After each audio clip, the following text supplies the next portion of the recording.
আপনার মোবাইল যখন হারিয়ে যায়, চোরের প্রথম কাজ হলো সিমটা খুলে বের করা।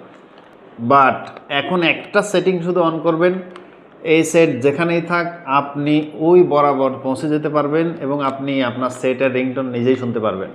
দেন সেট উদ্ধার। সিম ছিল, সিম খুলে ফেললাম, ব্যাস। প্রথমেই আপনার সেট থেকে আপনি সেটিং অপশনে চলে যান। সেটিং অপশনে গিয়ে দেখবেন যে একটি অপশন আছে গুগল, এখানে ফাইন্ড মাই ডিভাইস অন করেন।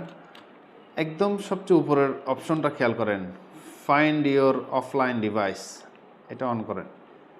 অফ যেটা, অফ দিলে হবে না, উইথ নেটওয়ার্ক মানে সিম যদি থাকে তবে, কিন্তু 2 নম্বর অপশন যেটা, এটা দেখেন উইদাউট নেটওয়ার্ক।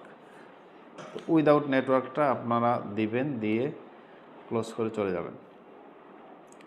এবার ধরুন মোবাইলটি চুরি হয়েছে।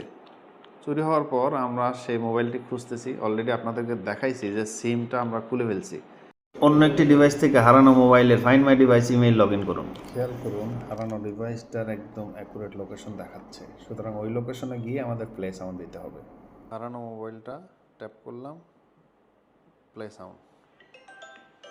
দেখুন এই মোবাইলটা কোনো কিছু দেখানো ব্যতীত নোটিফিকেশন বাজতেছে, অর্থাৎ এভাবেই আপনার হারানো মোবাইল ফিরে পেতে পারেন। মেসেজটি শেয়ার করতে ভুলবেন না।